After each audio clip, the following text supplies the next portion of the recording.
Again, one of our Facebook fans, Steph Eldred, has asked, what music do you listen to get you motivated before a big jump?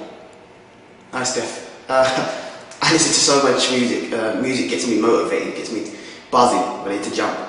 I'd have to say a lot of hip hop. Most of my music is quite, when I need to get into the zone, it's quite angry music. So a lot of hip hop, lots of like heavy drum beats, gets me going.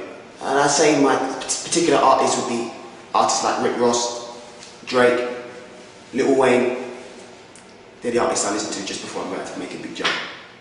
Zoe Blake from Twitter has also asked, if you were not a long jumper, what other sporting event would you have wanted to take up professionally?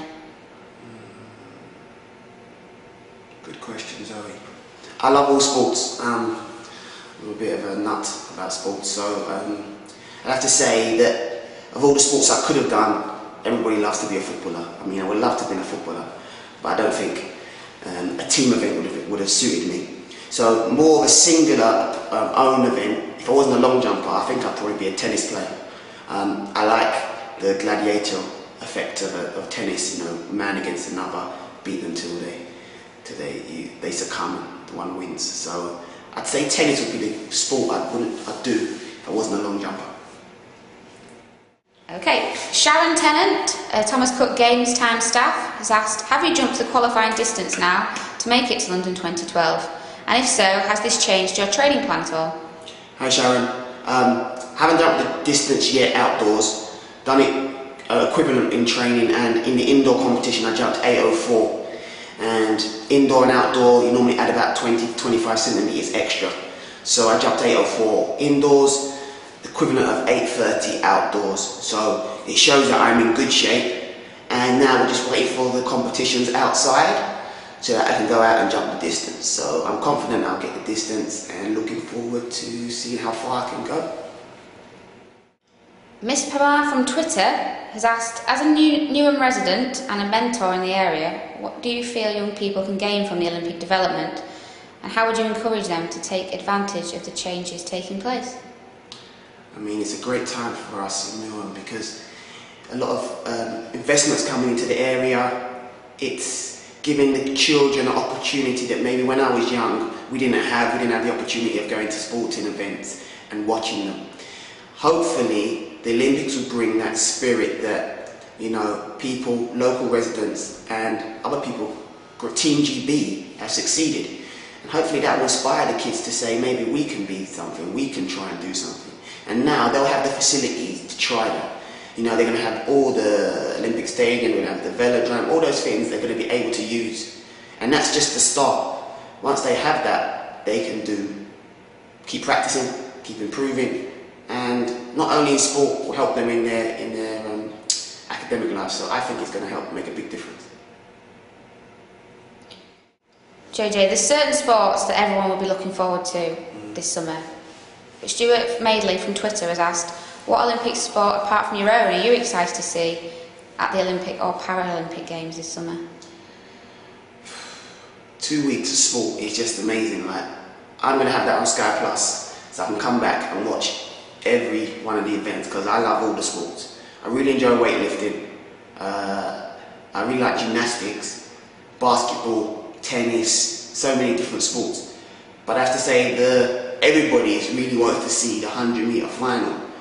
But it's on the same day as my long jump, so I'm going to have actually great tickets to see it. But obviously I'll be worried about my own event. So I'd have to say the best event that I want to watch, or the most one I want to watch, is actually the basketball final, if USA are in the final. Alex Jones from Twitter asks, what does a typical week look like for somebody training for London 2012? Alex, it's a nightmare. I wouldn't wish it on you. Week's really tough. We start on a Monday. Monday will be a technical session. So I will be running and then I'll be taking off. Okay, so it's quite an intensive session. Once I finish that on a Monday, go home, relax. Then in Tuesday morning I come and do my first weight session between 9 and 12. Then go home, rest. 5 o'clock I come back for my second weight session. Then Wednesday I have another speed session, which is running as fast as we can, trying to keep our form for the runway. Thursday, again, I have a morning weight session, and then in the afternoon, I have a second weight session. Friday, plyometrics, which is jumping over hurdles, jumping over boxes. By that time, you're already tired, so it's quite challenging. It's more a mental, fortitude to try and keep going through the week. And then Saturday, it's running again, and also weights. And then Sunday, my day off. So I train 6 days a week, quite intensive, not much rest. But what it's supposed to do is that when you get to a competition, you feel like, this is easy, so you've only got to do 6 jumps. When you've done a full week of lots of training, it should feel easy. Jonathan Gurry from Twitter has asked, what's your favourite place in the world to go? And if you weren't training for the games, would you stay in the UK to watch, or would you go on holiday? It's a good question, Jonathan. Favourite place to go? I've been to some really beautiful countries.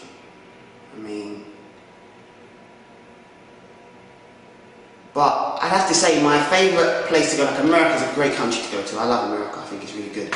So many different states, which are totally different, It's like an own country in itself, or a whole world in itself, 50 to 50 states. But I'd just say my favourite country to go to was visiting Nigeria for the first time. I visited in 2010, and it was just eye-opening. Really was a real nice experience. So I think my favourite country to go to would be Nigeria. Hopefully I can go back there and see it before another visit. Johnny Tyndall has asked a really good question. What has been your greatest sporting achievement so far? Doesn't have to be winning a gold, it could be, Greatest sporting achievement so far. I'd have to say that it has to be scoring a goal. Alright, so not athletics. My biggest sporting achievement was when I was 14. I played in my school football team, and we went to the National Cup final, and we played at Highbury. Alright, and I'm a big Arsenal supporter, so playing at Highbury was immense anyway. And we went 1-0 down within 10 seconds. He scored from the kickoff. He kicked it straight to our goal. We went 1-0 down, so we were worried. But in the end, we won 3-1, and I scored the second goal. So that was probably the biggest thing for me to score at Highbury. It was nuts. I remember as a kid just being so excited about it. And even still to today, I'm still buzzing that I scored a goal at Highbury. So that's probably my biggest sporting achievement. Until I win a big global title. And that's the next thing. Okay, another question from Twitter. Alistair Cameron has asked, why do you think that Great Britain should host the Games? And can you sum up why you think we should get behind Team GB? Hosting an Olympics. Olympics is like a big festival. Alright, for 2 weeks, the eyes are on Britain. And, it's going to get the spirit of the country up. Everyone's going to be watching us.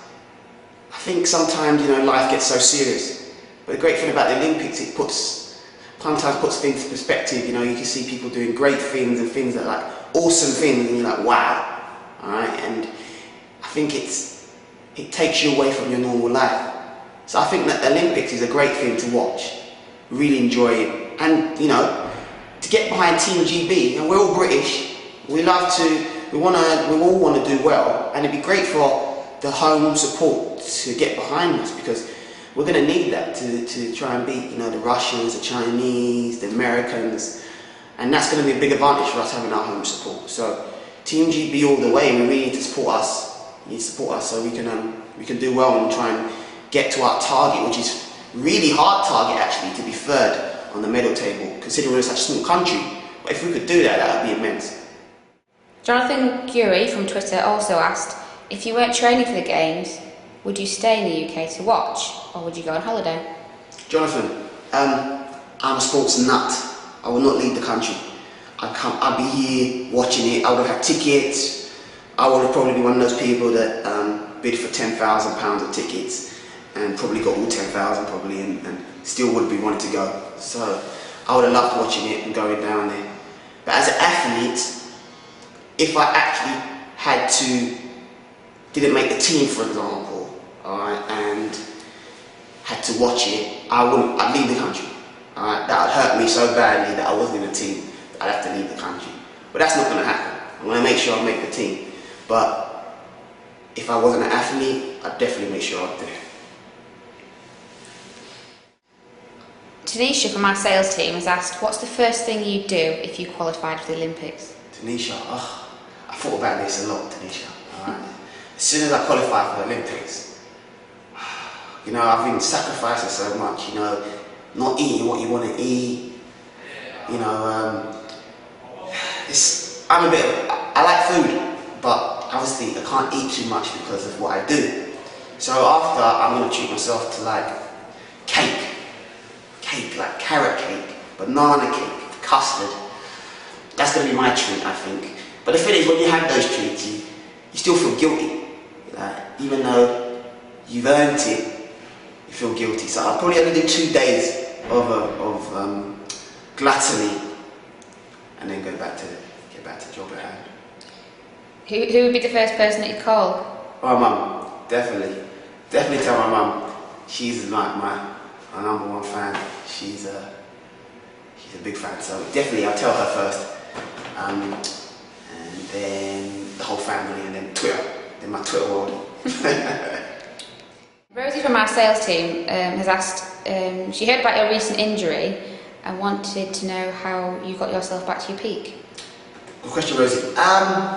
Luckily, I mean, it was a blessing really in disguise. The injury wasn't as bad as I first thought. I thought I had torn my hamstring, and it was found that I didn't actually tear it. I just had some fluid in my bursa. But this was a recurring injury that I'd been having, or irritation I'd had. But because I was able to get a scan, and they found out that I had this problem. I was able to get the fluid drained, and since it's gone, I've had no problems. So I've been able to get back into training, and it's like I really never missed anything, which has been great actually. So I've been able to put a good, 8 weeks of work together now, and training's been going really well. I'm really excited about jumping. I mean, I'm buzzing for the season, really looking forward to my next competition, because I'm excited this Olympic year. Fiona Robertson, one of our Games Time staff, has said that she's incredibly excited and proud that our nation is hosting the Games in just over 100 days. However, there are some who just don't seem to be up for it. What would you say to the people who are less positive about the London 2012 Games to get them into the spirit? Fiona Robertson, I'm sure you're on my Facebook, Fiona. Say hello. Britain is a nation that sometimes can be a bit pessimistic. I mean, a lot of people sometimes, don't see the positives in things. I'm buzzing about the Olympics. You're buzzing about the Olympics, and some people won't really get excited until the Olympics are actually started, and the infectious nature of the game and everyone talking about it, they'll eventually get excited. Especially, we have to win medals. If we win medals, people get behind us, and the whole country gets behind us, and everyone gets excited. If we don't do very well, then the pessimists come out. So I'm hoping that, we can get off to a really good start, maybe with the swimming and stuff like that. People can just go. Everyone gets behind it, because this is, again, a once in a lifetime. We're never ever going to have Olympic. Well, I'm not probably going to see another Olympic Games, so it's going to be a great experience, and everyone really should get behind it. Okay, Nicola Walker, who's another one of our sales team, has said, which Olympic athlete, past or present, inspires you?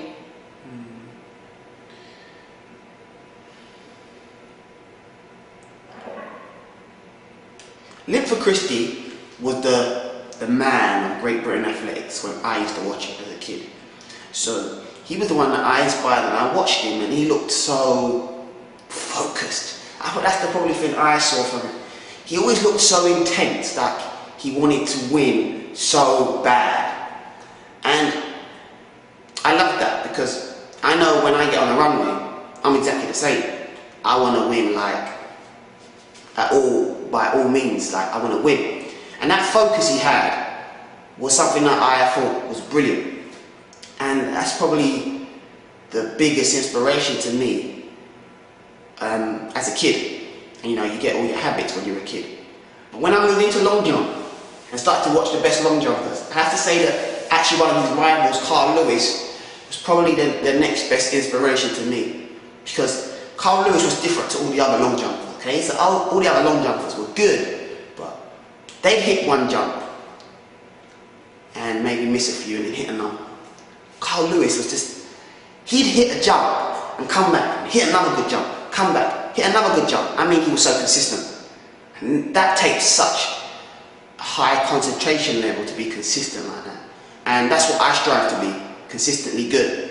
And he's put that bar up there that I want to try and attain and try and be like him. So he's inspired me to be the most consistently good long jumper I can be.